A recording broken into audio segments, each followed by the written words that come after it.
We were told that we have to do a 14-day in quarantine in a hotel or in a government facility. There was this entire hotel mafia had taken over. There was no other help that was given to us from the government or the airport authority.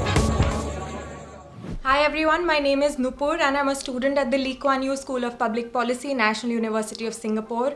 I was one of the first few Indians to be on the repatriation flights that the Indian government has arranged, and I flew back from Singapore to Bombay. So I must say that the experience at Singapore airport had been seamless, and there was a lot of protocol that was being followed, and we were made to sign health declarations and temperature checks, etc. But because this is not a normal circumstance, we were prepared to take a long time to finally get on that plane.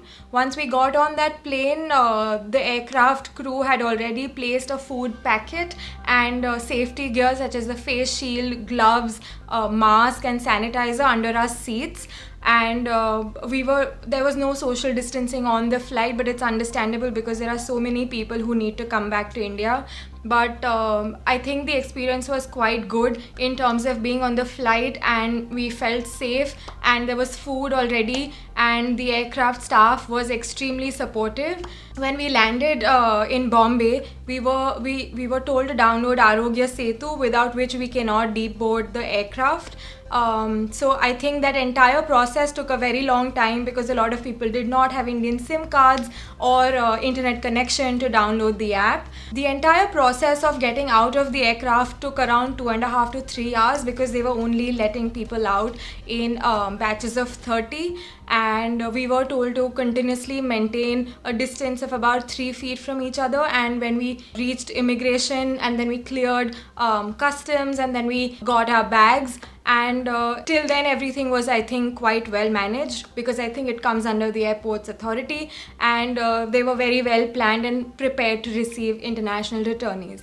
Once we cleared customs and we got our bags, and when we were about to step out, we were told that we have to do a 14-day in quarantine in a hotel or in a government facility. It depends on us.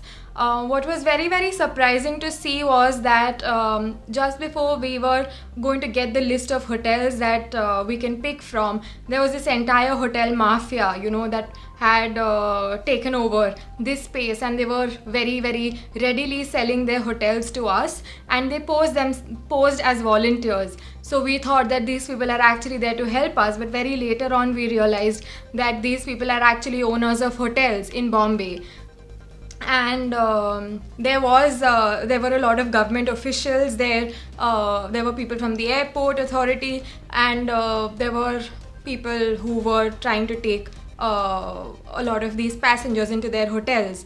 But it felt like we were not assisted enough, and these hotel people were just conning these returnees, and we were quite helpless because the only two options that were given to us were you go to a hotel or you go to a government quarantine facility where we can expose ourselves to the risk of getting the virus. So the one thing that I did notice, however, was that a day before we were given a list of hotels in Bombay which we could pick from, and there were more than 35 hotels. But when we reached the airport, we were given only an option of, like, we had to pick from, say, 12 hotels, and the minimum charge for these hotels was 2,500 a night, going up to 6,000 rupees a night. And mind you, we are students, a lot of us have gone on full scholarships to study, and we do not have the kind of money to spend close to, say, 40 to 60,000 for this period of quarantine. Plus we have to pay for the COVID tests. So we were quite disappointed to see that there were people who were taking advantage of people in such a crisis, and there was no other help that was given to us from the government or the airport authority. But once we picked the hotel, we also had to register ourselves that which hotel we are going to, so that the government authorities can contact us and have our details. So because I'm not from Maharashtra, I'm from Gujarat, and I had to travel to Gujarat. I went to the counter that said out of state, so I had to register myself there. I asked them what happens and how I'm supposed to go to Gujarat, and I was told that I still have to do a 14-day quarantine in Bombay, and then some state authority is going to contact me. However, when I reached the hotel that I picked, I started receiving calls in the evening that there's a bus to Gujarat that has already left without me. And this was because no one informed me that I am supposed to be on a bus and there are buses to Gujarat.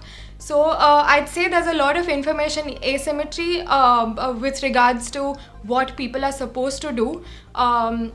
Institutions do not have clear protocols and clear directives to tell these international returnees what their next steps are supposed to be. The one thing that has been a positive takeaway for me and something that I'm going to always remember is how willingly and generously people have helped me when I have gone to them for help, be it the government officials, in Bombay, be it the BMC, be it the Bombay police. So I feel like the problem is not that people don't want to help. The problem is that they are confused about what they are supposed to do and how they are supposed to guide people.